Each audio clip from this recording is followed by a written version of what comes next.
Good evening, and welcome to our evening reflections.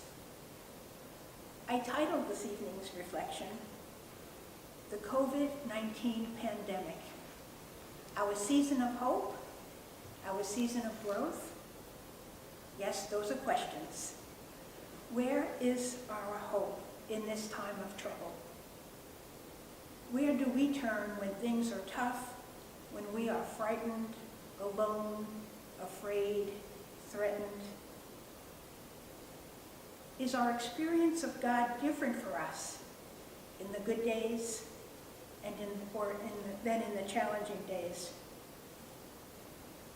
During the pandemic, is one question we may want to ponder.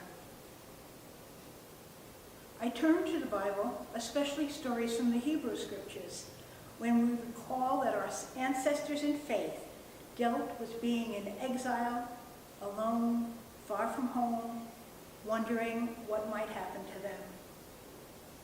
Questions we may have now. But the prophets of old offer hope and courage and guidance in times of great stress by sharing their experience of God. The prophet Ezekiel paints for us a picture of God in all God's glory. We get a sense of the sound of God in his life, its color, its form, its shape. Ezekiel invites us to see as he sees and hear as he hears, revealing the glory that is God. Ezekiel remembers the time and place of this revelation. On the 5th day of the 4th month of the 5th year, sitting by the river. This glorious picture that he is painting is for a people in exile, a people separated from those they love and from their place of worship. Imagine speaking of God's glory in times of great distress. Imagine the response of the people. I don't want to hear this about God's glory.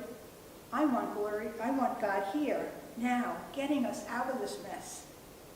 I want someone who could save us, who could overcome this oppression and free us from this captivity, from this fear, from this suffering. At least that is how I feel when I'm suffering and I've lost hope. When I am in my personal exile, estranged from myself or another, or when those I love are sick and dying, and I cannot be near them because of this pandemic that we are living through. Where is God then, I ask?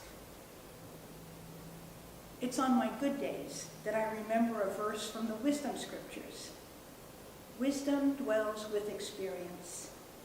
The place where I meet God is daily life, right here, right now, in this moment. Ezekiel underscores this for us and reminds us to see God present in our midst, to contemplate God with us in the suffering, and to open to the strength and the courage and love present to us in that moment.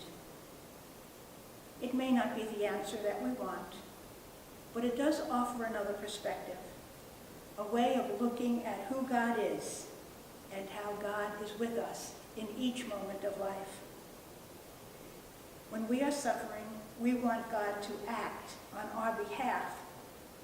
Yet God says, be with me, look at me, know my presence, feel my love for you. We are invited to be with God in a way that doesn't make sense, that doesn't answer the questions about pain and suffering. The answer to pain and suffering may be in the way a heart opens and love enters. We live into an answer that defies logic. We live into the heart of God. And we know the time, the place, the hour when it became our knowing. During this pandemic, may we enter more fully into the heart of God with all our fears, all our anxieties, all our questions, and know the loving embrace of God who will not let go.